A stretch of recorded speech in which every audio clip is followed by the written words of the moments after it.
जबत करिछि से बार CCTV footage बाहर केमिति आसिला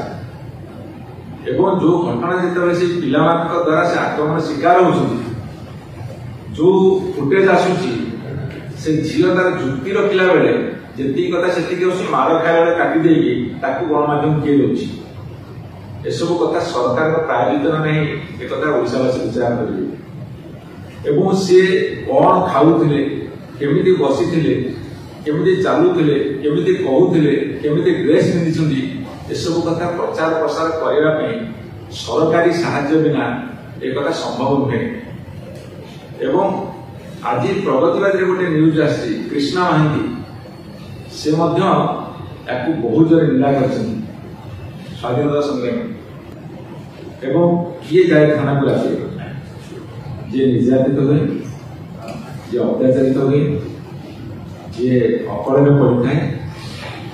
कौन सी लांछनार शिकार होता है सी ही थाना को जीव राति अधे और राति अधे थाना को गला थाना जो भाई गोटे साहाय्य सहयोग मिलवा कथा ताहा मिललानी बर अपत्यनीय निर्यातना दिगला बोली परवर्ती समय पीड़िता निजे गणसामुख्य सम्मुखें बयान देती अनुमान करेतु 14 तारीख राति घटना घटला 15-16 2 दिन ता परदिन 17 तारीख में माननीय प्रधानमंत्री ओडिशा गस्त था हुए तो एभली एक संवेदनशील घटना को लोकलोचन दूरे देवाई हटे देवाई लोकलोचन को न आने गोटे विधिवत षड्यंत्र करा जहाँकि सरकार ज्ञातसारे होता स्पष्ट अनुभव कर स्पष्ट अनुभव कहीं जिते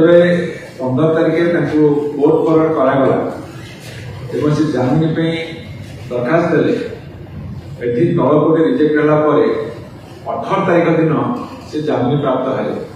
से प्रधानमंत्री गस्त कार्यक्रम 17 तारिख सरी जाइए हाईकोर्ट जामिन देवा पूर्व जदि यह सरकार गोचर नाला 18 तारिख दिन कहीं 5 जन पुलिस को सस्पेंड करे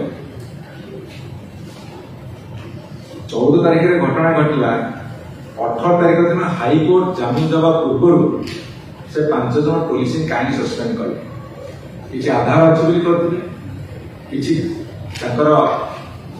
ज्ञातसारे घटी लोकलोचन अधिका दिन विस्फोरण न हो से गोटे निष्पत्ति नहीं या तो जुक्ति तेणुक जो सस्पेंड कले एवं माननीय हाईकोर्ट निर्देश क्रमे जो से एम्स चिकित्सित होगा जाते एम्स से आघातप्राप्त होते जौ भांगी एवं आमर पूर्वतन मंत्री अशोक पंडा और आमर माननीय विधायक आमर अंतधारण जेना और आमर माननीय विधायक बाबू राउत और मेयर मैडम एमाने समस्ते पीड़िता को देखा जाइए से स्पष्ट भाव में एम्स घोषणा अच्छी से पीड़िता आक्रमण शिकार होती जौ भांगी अवस्था खराब होती प्रश्न उठुची माननीय उच्च न्यायालय बेल दबा पर्यंत विशेष भाव लोकलोचन आसी ना किंतु 17 तारिख दिन एक जातीय गणमाध्यम को भुवनेश्वर उच्चपदस्थ पुलिस अफिसर जड़े भरतपुर थानार केस संपर्क में भरतपुर थाना को क्लीन चिट देते आगर मिथ्या यह भी सत्य तेणुक ये सब घटना जो घटी सारा भारत वर्ष में गोटे आलोड़न सृष्टि कोलकातार आर्थिकर हस्पिटाल घटना जो घटी जो प्रबल प्रतिक्रिया सृष्टि भारत वर्ष में माननीय सरकार से प्रतिक्रिया सामिल किंतु कही दे पर को बुद्धि नदी से घर को न्याय जितेबाला कालकाटा घटना विषय विरोध कर निंदा कर समग्र भारत वर्ष निंदा कर आज जो भरतपुर घटना जो समग्र भारत वर्ष निंदा कर ये कथा को घोड़ा कहीं केमिति घोड़ौछन तार केतोटी उदाहरण आपन आगे दउछि। प्रथम उदाहरण होछि राति 1 ରୁ 5टा भितरे थाना रे पीड़िता जो कथबार्ता करुथे जड़े प्रेम गार पहले भूल हम जदि आउ किए होता तेबू किसी अवार्ड भी दिया तांकर फोटो बा वीडियो बाहर केमिति आसला सोशल गणमाध्यम जदि सरकारी प्रायोजित न ताले जो वीडियो रेकर्डिंग करा पुलिस डिपार्टमेंट तरफ क्या द्वारा से पुलिस तरफ ये देखा चेष्टा कर अंकिता प्रधान जड़े भल लोक नुहति भल झील नुहति प्रमाण करने को मुखपात्र एवं सोशल मीडिया सहारा नौथिबा सोशल मीडिया द्वारा से सारा देश को गुमराह करुवा जो अच्छी से सहारा नहीं ये वीडियो केमिति प्रदर्शित है प्रथम कथा एवं जो बार से खाऊले पुलिस जबत कर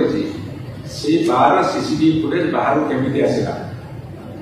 एवं जो घटना जिते से पिला द्वारा से आक्रमण शिकार होती जो फुटेज आसूची से झील तार जुक्ति रखिला बेले जी कथा से मार खाया काटी देगी गणमाध्यम किए दे एसबू कथा सरकार प्रायोजित नहीं एक ओडावासी विचार करेंगे एवं सी कौन खाऊले केमिति बसी केमिति चलुले केमिति कहूले केमिति ड्रेस पिंधि एसबू कथा प्रचार प्रसार करने सरकारी साहाय्य बिना एक कथा संभव नुहे एवं आज प्रगतिवाद गोटे न्यूज आसी कृष्णा महांती से बहुत जोर निंदा कर स्वाधीनता संग्रामी